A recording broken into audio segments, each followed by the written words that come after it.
영원한 기쁨과 위로는 오직 우리 주님밖에 없음을 믿음으로 고백합니다. 오늘은 세례를 받느니 세례 누가 받을 수 있는가라는 제목의 내용을 가지고 함께 은혜 나누고자 합니다. 피 한 방울 섞이지 않은 남녀가 서로 결혼이라고 하는 예식을 통해서 한 몸이 되는 것처럼 하나님과 창조주 하나님, 심판주 되시는 하나님과 그리고 그 하나님께 범죄한 죄인이 다시 한번 하나님의 은혜와 긍휼을 힘입어서 예수 그리스도를 믿음으로 다시 한번 그 하나님과 죄인이 연합하여 하나의 공동체, 우리가 하나님의 자녀가 된다는 이 은혜는 얼마나 큰 은혜입니까? 결혼이라고 하는 것은 서로 동등한 대상자가 서로 만나고 연합하여 한 몸이 되는 거지만 하나님께 범죄한 우리가 하나님과 함께 연합하여 교제하고 교통할 수 있고 그분의 자녀가 된다는 것은 전적으로 누구의 주권입니까? 전적으로 하나님의 은혜요, 하나님의 주권이죠. 우리는 하나님 앞에 죄로 심판을 받아 형벌을 받기로 이미 선언된 그러한 죄인인데 그러한 죄인을 하나님이 내버려 두지 않으시고 그가 죽도록 방임하지 않으셔서 오히려 우리를 찾아오시고 오히려 우리의 죄의 대가를 당신의 몸으로 십자가에서 치르시고 그 죄사함의 은혜를 우리에게 값없이 은혜로 주셔서 우리를 하나님의 자녀로 삼아주셔서 하나님과 하나 되게 하셔서 물로 베풀어서 하나님과 연합하게 하는 이 세례야말로 우리 믿는 자들에게 얼마나 큰 영광이요 기쁨인지 이 세례는 받는 우리들 그리고 그 세례를 받은 우리들에게 놀라운 하나님의 은혜요 잠깐의 유익이 아닌 이 땅에서 영원을 잇대어 살아가는 모든 그리스도의 백성들에게 하나님의 놀라운 축복이 아닐 수 없습니다. 그러나 이 세례는 하나님과 연합하게 되는 이 세례는 모든 사람에게 베풀어지는 것은 아니죠. 하나님의 언약 밖에 있는 사람, 하나님의 예정 밖에 있는 사람들은 이 언약의 은혜를 받을 권리가 없기 때문에 모든 사람들이 다 이 은혜의 복을 누리는 것은 아니다는 거죠. 에베소 2장에 보면은 그때 너희는 그리스도 밖에 있었고 하나님의 언약 밖에 있었지만 이스라엘 나라 밖의 사람이었지만 약속의 언약들에 대하여 세상에서 소망이 없고 하나님도 없는 자였더니 우리가 세례를 받기 전에는 우리가 예수를 믿어 하나님의 자녀가 되기 전에는 전혀 소망이 없는 오히려 절망과 심판의 두려움만이 남아있는 그러한 패역한 존재였었는데 오직 하나님의 은혜로 우리는 당신의 거룩한 백성이 될 수 있는 것이죠. 그래서 이 세례는 누구나 믿는 자에게 구원하시는 하나님의 값없는 은혜이지만 그 세례는 모든 자에게 베풀어지는 것은 아니다. 그것은 어떠한 다른 종교를 가진 자라 할지라도 또 불신자라 할지라도 그들은 다 세례를 받을 수 없습니다. 물론 그들도 복음을 받고 예수 그리스도를 믿음으로 받아 공적으로 내가 교회의 일원으로서 내가 가입하고 말씀에 순종하기를 결단하면 그는 세례의식에 참여할 권리가 주어지죠. 주님은 우리에게 말씀하셨습니다. 너희는 온 천하에 다니며 만민에게 복음을 전파하라. 믿고 세례를 받는 사람은 구원을 얻을 것이요 믿지 않는 사람은 정죄를 받으리라.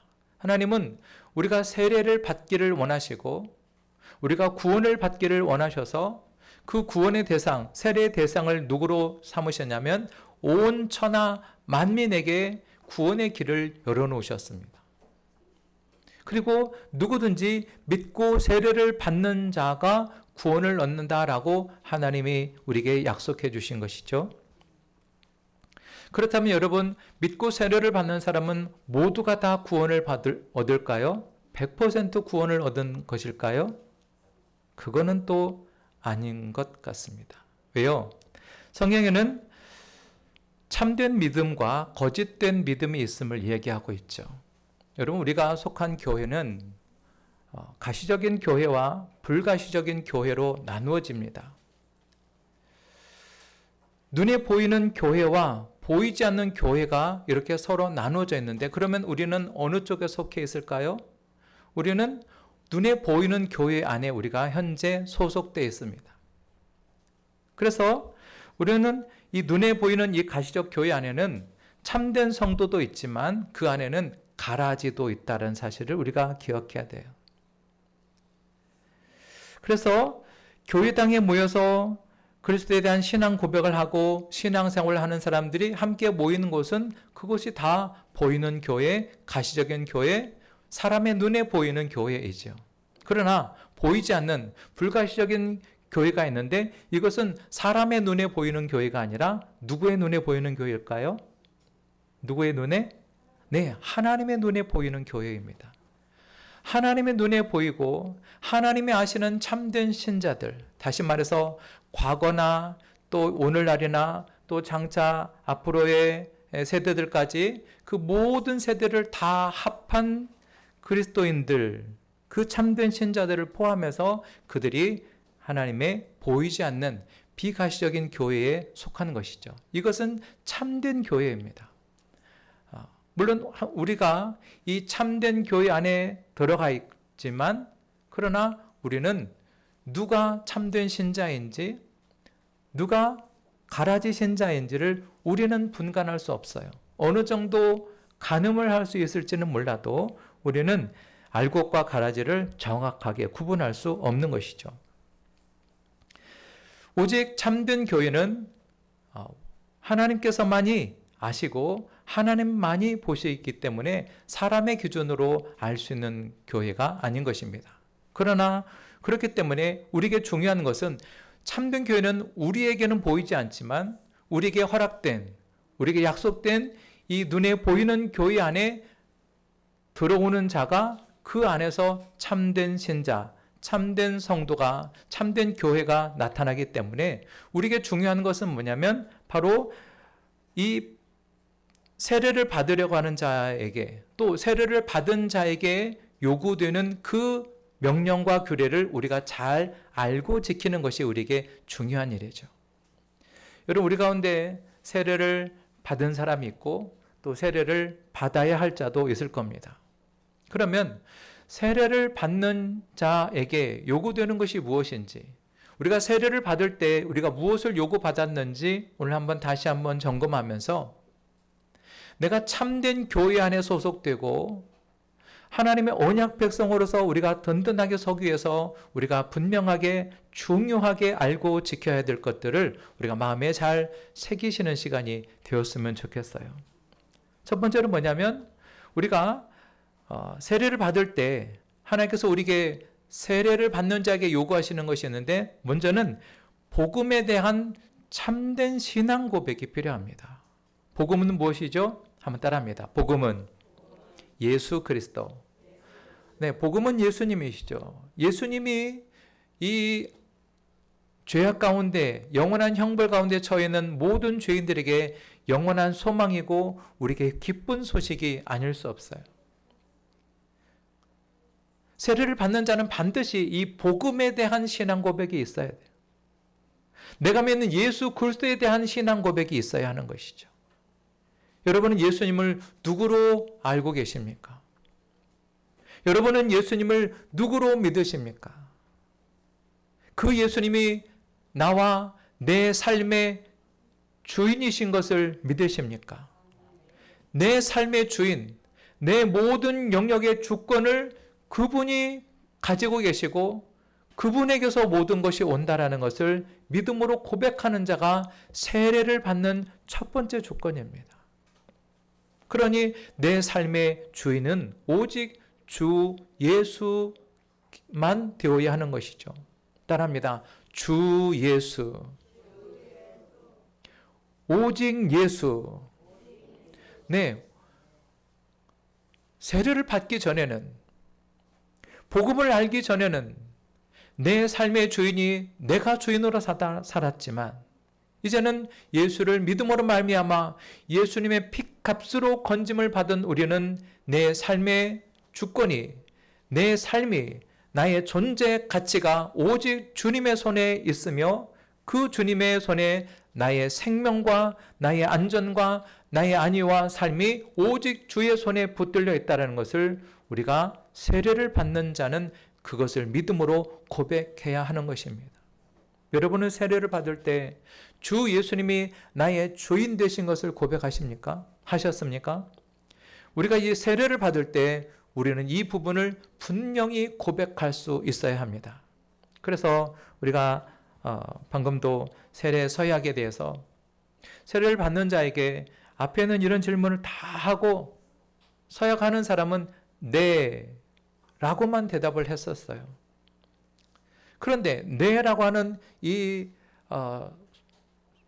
수동적인 대답보다 질문한 내용에 네, 저는 하나님 앞에 죄인으로서 당연히 그의 진노를 받을 만한 진노를 면치 못할 줄을 알고 그의 크신 자비하심으로 구원받는 것 외에 소망이 없는 줄을 믿습니다. 라고 우리가 자발적으로 자신의 신앙으로 고백하는 것이 너무 중요한 것이죠. 그래서 세례를 받는 우리에게 중요한 것은 바로 복음에 대한, 예수 그리스도에 대한 분명한 신앙 고백이 우리에게 있어야 한다는 것.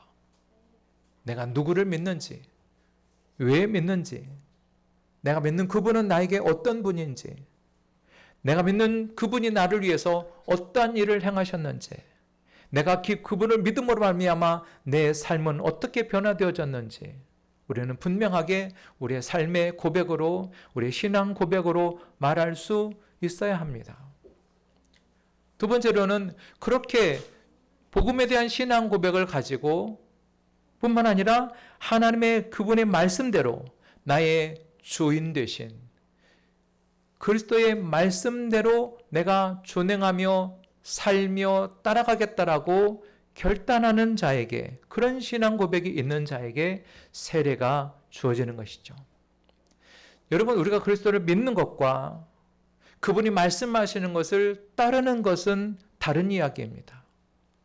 예수님이 하나님의 아들이심을 믿는 것과 그분이 말씀하시는 것을 내가 순종하는 것은 별개입니다. 그렇기 때문에 참된 믿음은 반드시 그 믿음에 행함이 따라오게 되어 있는 것이죠. 믿음은 있는데 행함이 없는 사람, 그의 신앙을 점검해야 합니다. 그의 신앙 고백을 다시 한번 흐트러서 다시 한번 처음부터 바로 세워야 하는 것이죠. 우리가 세례를 받으려고 하는 사람, 또 세례를 받았다라고 하는 사람은 나의 주인이 내가 아니고 이제는 주 예수 그리스도가 나의 주인 된 것을 내가 100% 인정하고 고백했다면 진정으로 그분이 주인 되셔서 주인님이 말씀하시는 그 명령과 말씀을 종된 내가, 값으로 산 바 된 내가, 죽음에서 건짐받은 내가 그분의 말씀을 따르고 순종하는 것은 세례 받은 자에게 당연히 요구되는 명령인 것입니다. 그러니 오늘 세례를 받아야 할 자와 오늘 우리가 이미 세례를 받은 자에게 요구하시는 나의 주님을 내가 믿고 그분의 말씀대로 준행하며 따라가기를 믿음으로 고백하시겠습니까? 여러분 그렇게 고백하십니까? 그 고백이 우리 안에 선명해야 한다는 것입니다. 이것을 우리는 늘 우리 자신에게 물어봐야 됩니다. 예수를 믿었지만 여전히 우리 안에 부패한 죄성이 남아있어서 내가 믿음의 그리스도를, 그분의 말씀을 따르기보다 아직도 내가 옛 모습, 옛사람을 벗어버리지 못하고 옛 모습에 복종하고 옛사람에 순종하며 살아가는 그런 모습들을 우리가 많이 보지 않습니까? 주인이 누구인지, 내가 세례를 받았는데, 세례를 받아야 하겠는데, 나의 주인을 내가 누구로 모시고 살아가고 있는지. 요즘 한국 교회는 확실하게 그의 믿음을 고백하지 않았음에도 불구하고 그들에게 세례와 성찬을 베풀고 허락하는 경향들이 적지 않습니다. 부모가 직분자니까, 부모의 신앙의 믿음이 좋으니까 이 자녀도 비록 아직은 교회 잘 나오지 않고 신앙 고백도 아직 확실하지 않지만, 저 사람에게 세례를 주면 그래도 신앙생활을 잘 하게 될 거야. 여러분, 세례를 줄 때 그 세례는 그 사람의 장차 앞으로 변화될 가능성을 보고 주는 것이 아닙니다. 분명한 신앙 고백을 받고 분명한 신앙 고백을 듣고 나서 그의 결단과 의지를 확인한 후에 주는 것입니다. 물론 그렇게 우리가 분명하게 신앙 고백했어도 우리는 넘어지고 실수하고 또 범죄하는 그러한 연약한 존재가 우리 자신인 것을 우리는 늘 고백해야 합니다. 그럼에도 불구하고 세례를 받는 자는 반드시 우리의 연약함을 인정하고 우리를 도우시고 나를 도우시는 그 하나님의 명령의 말씀을 순종하겠다라는 믿음의 결단도 없이 허락하고 용인하고 허용한다는 것은 옳지 않은 일입니다. 세례를 주는 사람에게, 세례를 줘야 하는 사람에게 세례 문답 공부를 하게 되죠. 그렇다 보면은 그 속에서 이제 여러 가지 복음에 관한 설명과 또 고백을 받게 합니다. 그러면 그 문답 공부를 하면서 처음에 잘 이해하고 믿고 따라오는 것 같은데, 이제 마지막으로 당신이 정말 예수 그리스도를 나의 주인으로 믿습니까? 예, 믿습니다. 그러면 그분의 말씀대로 준행하며 따르기로 결단하시겠습니까? 라고 하는 부분에서 많은 사람들이 공부를 하다가도 실족하고 넘어지는 경우가 적지 않습니다. 그런데 목회자는 그래도 여기까지 온 게 어딘데 이제 조금만 그 믿음의 결단을 보고 줘야 하는 것인데, 목사님, 저는 예수를 믿고 교회는 다니겠지만 제가 술, 담배를 끊을 자신이 없네요. 목사님, 저는 예수를 믿고 교회를 다니긴 하겠지만 저는 11조를 할 자신이 없습니다. 무슨 말입니까? 내가 세례를 받아서 하나님의 언약의 백성이 되어서 거룩한 공교회의 일원으로 내가 가입을 하겠지만 그 교회의 일원으로 하나님의 거룩한 교회 공동체로서의 책임과 의무는 내가 하지 않겠다라는 얘기 아니겠어요? 여러분이 목회자라면 이러한 사람 세례를 줘야 할까요? 어떠해야 될까요? 여러분, 우리의 교회의 문턱은 낮아도 괜찮습니다. 아니, 더 낮아져야 합니다. 그러나 우리가 참된 신자가 되기 위한 기준은 낮춰서는 안 됩니다. 우리가 한국 교회가 이 부분에서 너무 관용했고 문턱을 낮추다 보니 교회의 성도의 수는 늘리는 데 성공했을지는 몰라도 참된 성도, 참된 그리스도인으로서 하나님의 영광을 돌리는 그러한 교회를 세우는 일에는 과연 잘 해왔는지는 우리가 의문을 갖지 않을 수 없습니다.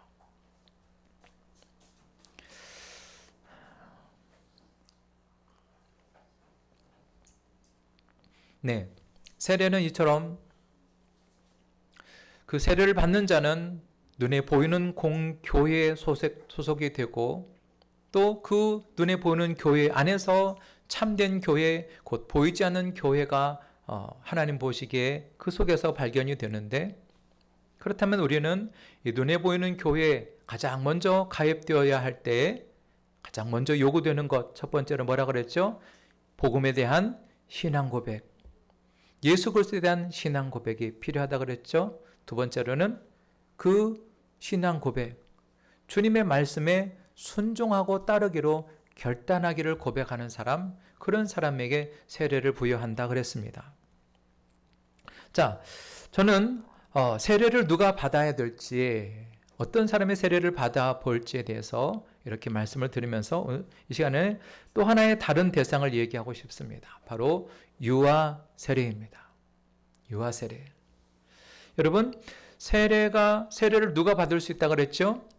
자신의 믿음과 신앙을 복음 앞에 순종하고 고백하면서 말씀대로 살겠다고 고백하는 사람들에게 이 세례가 주어진다라고 말씀을 드렸습니다. 자, 그러면 태어난 지 한두 해밖에 되지 않은 그런 어린아이의 세례는 베풀어야 할까요? 말아야 할까요? 어떻게 생각하십니까? 어린아이는 자신의 믿음과 신앙 고백을 스스로 할 수 있는 여력과 지혜가 부족하지요. 그러면 믿음의 가정 안에서 태어난 이 어린아이를 세례를 주는 것에 대해서 주어야 될지 말아야 될지, 세례를 베푸는 기준에는 합당하지 않은데 그러면 베풀어야 될지 말아야 될지에 대해서 우리가 이것을 생각해 보면 먼저 구약의 할례를 한번 우리가 생각해 보면서 이해를 해야 합니다. 구약의 성도들은 이스라엘 백성들이 하나님의 언약의 백성이 되기 위해서 중요한 절차가 있었습니다. 그것은 바로 태어난 남자의 모든 생식기의 표피를 자르는 할례를 행하여야 했던 것이죠. 그래서 이스라엘 백성 가운데 태어나는 난지 8일 만에 할례를 행하게 했습니다. 그것은 무엇을 얘기합니까? 이제 막 태어난 어린아이, 하나님께서 아브라함을 택하시고 그를 통해서 하나님의 약속의 자녀 백성과 나라를 이루시겠다고 하는 것은 아브라함의 행위 때문입니까? 아브라함의 믿음 때문인가요? 아브라함의 믿음으로 말미암아 그에게 복을 약속하셨고 그 믿음을 의로 여기셨지 않습니까? 그러면 그 언약의 부모의 자녀의 가정에서 태어나는 그 자녀들은 어떻게 됩니까? 아브라함을 구원하시고 아브라함에게 하나님의 자녀 되겠다라고 하는 그런 의의 인침을 부여하신 것은 아브라함의 공로와 의가 아니라 전적인 하나님의 주권과 전적인 하나님의 은혜로 값없이 부여해 주신 것이죠. 똑같은 은혜, 똑같은 은혜로 말미암아 하나님은 약속의 언약의 백성의 자녀들, 구원받은 부모의 자녀들을 통해서 태어나는 모든 자들은 할례를 통해서 그는 언약의 자손으로 구성원이 되게 하셨던 것입니다. 그러니까 언약의 백성의 가정 안에서 태어난 모든 자녀들은 하나님의 그를 언약 백성으로 인치시는 것을 기뻐하시고 그들에게 값없이 은혜로 하나님 벽룩한 백성으로 삼으시기를 하나님이 기뻐하신 것이죠. 우리 자신도 하나님의 은혜로 구원받은 것처럼 하나님의 은혜 아래 선택된 그 부모의 자녀들은 하나님의 언약의 자녀로 하나님께서 그를 약속의 자녀로 삼아주시겠다라고 했던 것입니다. 우리 한번 출애굽기 12장 말씀을 한번 찾아볼까요? 구약성경 출애굽기 12장 말씀 보겠습니다. 12장 48절과 49절 말씀.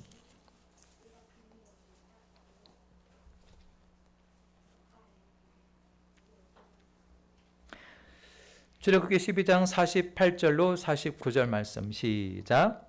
너희와 함께 거류하는 타국인이 여호와의 유월절을 지키고자 하거든 모든 남자는 할례를 받은 후에야 가까이 하여 지킬지니 곧 그는 본토인과 같이 될 것이나 할례 받지 못한 자는 먹지 못할 것이니라. 9절 본토인에게나 너희 중에 거류하는 이방인에게 이 법이 동일하니라 하셨으므로. 아멘. 네.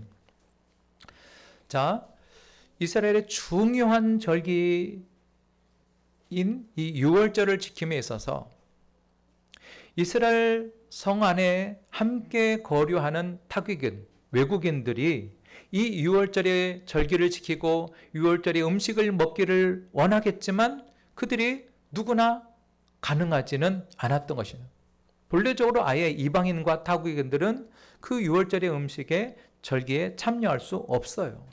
그러나 그 예식에 그 6월절 절기에 참여하여 하고자 원하는 자는 반드시 그에게 무엇을 하게 했습니까? 할례를 행하게 했어요.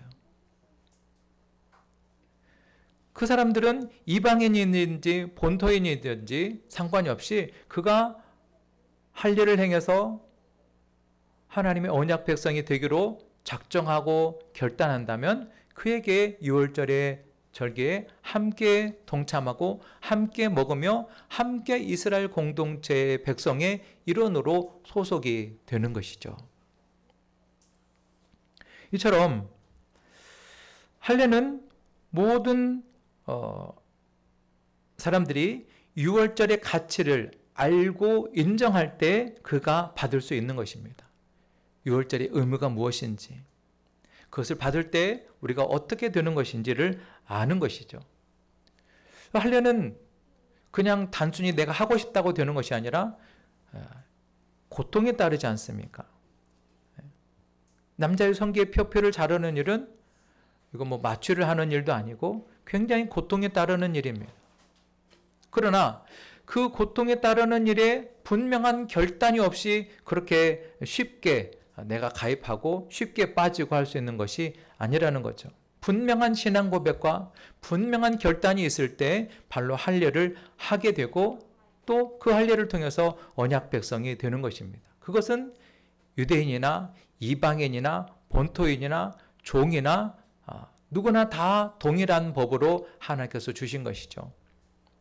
구약시대 때 성도들이 이렇게 할례를 통해서 하나님의 약속의 자녀가 되었던 것을 우리가 신약시대에 어떻습니까? 신약시대 성도들과 그의 자녀들은 세례를 통하여 하나님의 약속의 자녀가 되는 것입니다. 할렐루야.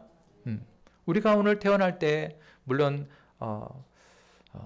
의학적으로 또 필요해서 할례를 하는 경우도 있지만, 그러나 우리 모든 신약의 성도들은 구약의 할례의 예표인 그 세례를 통해서 예수 그리스도를 통해서 우리가 유아 세례를 공적으로 받고 인정할 수 하게 된 것이 바로 성경의 가르침인 거죠. 이러한 것에 대해서 성경적 근거를 보면 사도행전 16장에 보면 루디아와 그 집이 다 세례를 받았다 그랬습니다.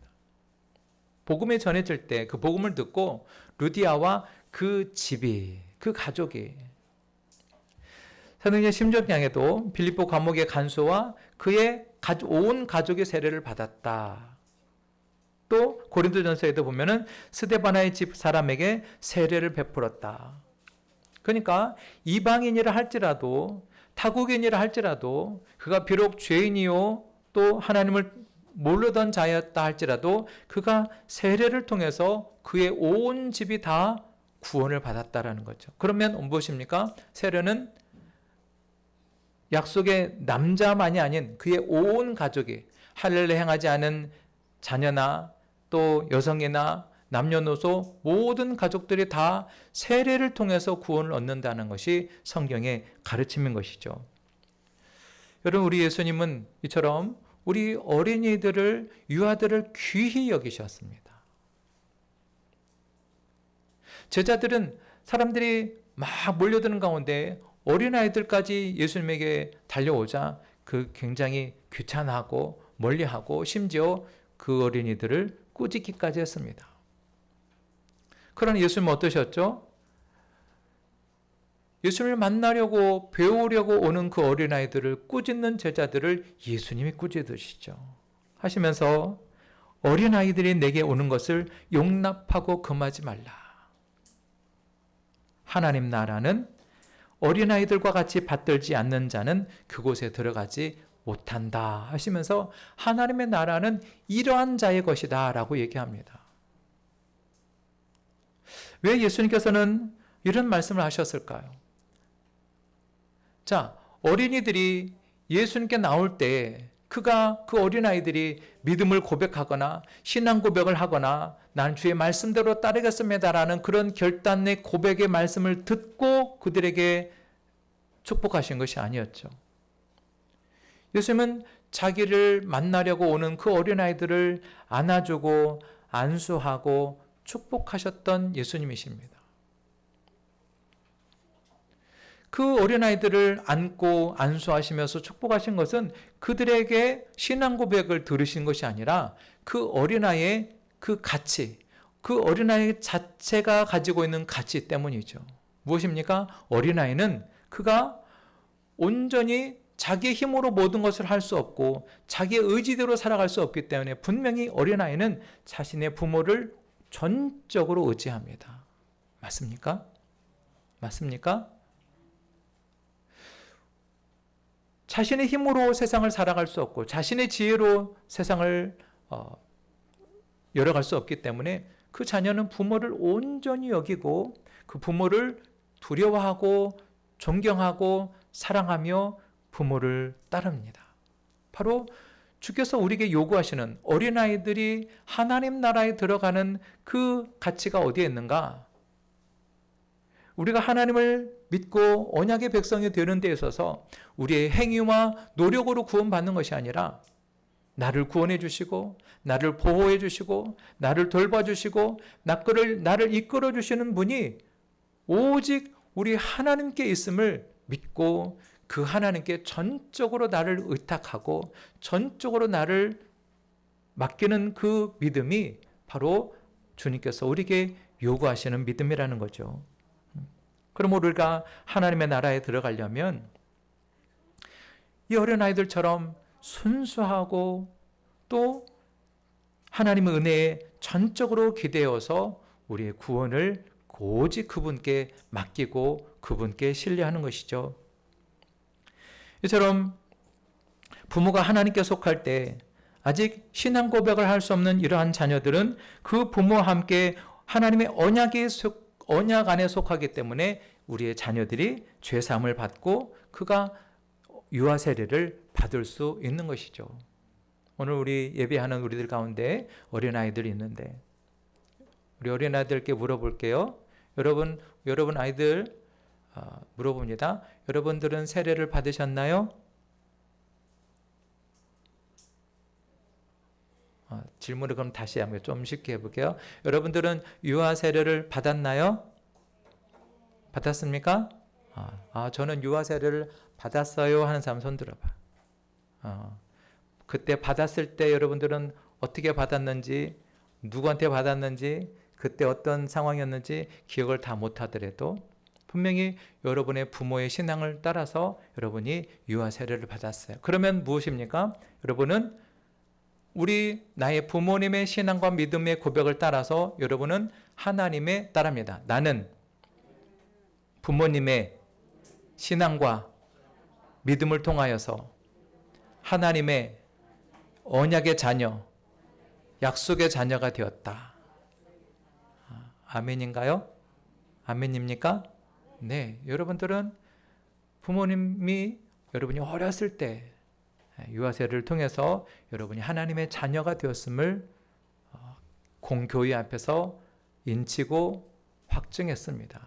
그러니 나는 구원받은 하나님의 은혜를 입은 약속의 자녀라고 하는 사실을 여러분들이 분명하게 기억하시길 바랍니다. 그러나 우리 아이들 데려세요. 그러나 이제 여러분들이 점점 자라가면서 성인이 되어 갈 때 여러분이 이제 스스로 나의 신앙과 믿음을 나의 구주, 나의 예수님이 누구이신지를 분명하게 알고 고백하는, 그래서 내가 스스로 신앙 고백을 할 수 있는 그런 나이가 되면 그때는 여러분 각자의 신앙을 따라서 여러분 각자의 믿음의 고백을 따라서 그때 여러분이 성례의 성찬 예식에 참여할 수 있는지는 그때 가서 결정이 되는 겁니다. 여러분 알겠어요? 아직 잘 이해는 못했을지 모르지만 어쨌든 여러분이 자라가면서 다시 한번 여러분의 신앙의 고백을 개인적으로 이제는 본인이 고백할 때가 오면 그때는 여러분들이 성찬 예식에 참여할 수 있습니다. 네, 하이델베르크 요리문답에서도 어른들처럼 유아들도 언약의 표지인 세례에 의하여 그리스도의 교회에 속해야 하고 불신자의 자녀들과 구별되어야 한다. 이것이 구약에서는 할례로 이루어졌고 신약에서는 세례로 대치되었다라고 말씀해주고 있습니다. 네, 여러분 우리의 자녀가 유아 세례를 받아야 하고 또 받을 수 있는 것은 전적으로 부모의 신앙 고백과 부모의 믿음을 근거 삼아서 교회에 합법한 예식을 통해서 세례를 주었습니다. 그럼 무엇입니까? 부모는 우리의 자녀가 자라서 스스로 자기의 신앙 고백을 하기까지는, 그래서 자기의 신앙 고백으로 우리의 자녀들이 성찬에 참여하기까지는 우리 부모들이 우리의 자녀의 신앙 고백을 책임져야 한다는 사실입니다. 우리 자녀들이 어렸을 때는 부모의 권유나 또 물리적으로 우리 자녀를 데리고 다니고 또 신앙 교육을 할 수 있겠습니다만은, 그러나 우리 자녀들이 조금만 성장하면 이제 이 자녀들이 부모의 신앙과 믿음을 알아챕니다. 알아채요. 그래서 내가 정말로 믿는 것이, 내가 믿는 하나님이 정말 살아계신 분인지, 그분이 내 부모가 말한 말씀, 성경이 말하는 내용이 정말로 이 세상에서, 사회에서 말하는 그 신앙과 믿음과 동일한 것인지, 이제 우리 자녀들이 조금 성장하면 알아채는 날이 오게 됩니다. 여러분, 우리의 자녀가 어느 날 아빠 배가 너무 아파요. 그럼 부모가 뭐라고 하죠? 야, 병원, 그러면 얼른 병원 가서 치료하고 그래도 학교는 가야 되지 않겠니? 그리고 학교에 보냅니다. 그 아이가 또 다음날 아빠 배가 아파요. 또 배가 아파요. 그래? 오늘은 주일이니까 쉬어라. 자, 그러면 이 아이가 생각할 때, 학교는 아파도 가야 되는 것이고 교회는 아프면 쉬어도 되는 것이구나. 상황에 따라서 또 형편이 안 되면, 또 바쁘면 교회는 안 가도 되는구나. 이런 생각들을 우리 아이들이 하지 않겠습니까?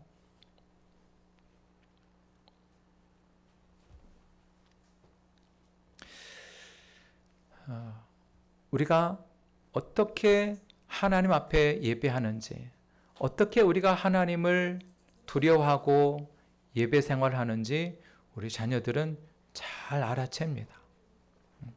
물론 하나님께서 우리 자녀들을 책임져 주시고 성령께서 친히 우리 자녀들에게 교사가 되고 가르쳐 주시고 말씀 역사하여 이끌어 주시기를 우리는 기도하고 또 그렇게 믿고 있지만, 그러나 분명한 것은 우리 자녀의 신앙 교육을 우리 부모들에게, 먼저 믿는 우리들에게 맡기셨다는 사실이죠. 제가 군대에 자대 배치를 받아서 그 첫 주일에 부대에 교회가 없어가지고 화장실 변기에 앉아서 혼자 눈물로 예배를 드릴 수 있었던 것은 그 나의 부모의 기도와 신앙 교육 때문이었다는 것을 확신합니다. 직장에서 주일에 근무하라고 하는, 내일 주일이니까 다들 나와서 근무하세요 라고 말하는 이 사장님의 지시를 거역하고 나가지 않을 수 있었던 것은, 내가 직장에서 잘리는 것보다 주의를 지키는 것이 더 중요하다라는 것을 어려서부터 체득했기 때문이 아니겠습니까? 마땅히 행할 길을 아이에게 가르치라. 그러면 늙어도 그것을 떠나지 아니하리라. 우리 자신은, 우리 기성세대들은 제발 교회 나오지 마세요 해도 지킬 수 있는 믿음과 신앙이 있는 줄로 믿습니다. 그러나 우리의 젊은 우리 아이들은 오늘날 이 세계 시대의 공교육, 하나님의 말씀에 반하는 그런 공교육과 또 성경이 말하는 진리의 말씀이 서로 충돌하는 내용들이 적지 않습니다. 그래서 요즘 젊은이들, 우리 청소년들, 교회에 다니는 아이들이 수가 급격히 줄어들고 있습니다. 두 자릿수가 아니에요. 두 자릿수도 되지 않습니다.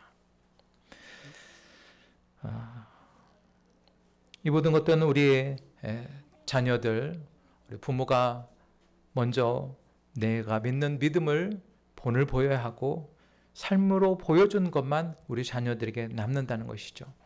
분명히 우리 부모 세대가 교회 다니는 부모 세대는 굉장히 많은데 그 부모의 자녀들이 오늘날 교회를 떠나고 믿음을 떠나고 그렇게 하나님이 없는 것처럼 살아가는 것은 무엇 때문일까요? 하나님의 살아계시지 않음도 아니고 성경 말씀의 진리가 아님도 아닌데 우리가 하나님의 말씀을 삶으로 보여주지 못했기 때문이 아닐까를 생각해 보면서 우리 세례를 받아야 하는 이가 누구인가? 오늘 말씀의 제목을 가지고 세례를 받아야 할 사람, 또 세례를 받은 우리가 내가 정말로 예수 그리스도를 믿는 믿음의 고백이 내가 있는지, 그 믿음의 고백으로 그분의 주님의 말씀대로 내가 따르고 순종하는 본을 보이고 살아가고 있는지를 돌아보면서 우리가 하나님께서 우리에게 값없이 주신 세례의 이 깊은 의미를 마음에 품고 우리가 그렇게 하나님의 자녀답게 살아가는 저와 여러분이 되기를 바랍니다.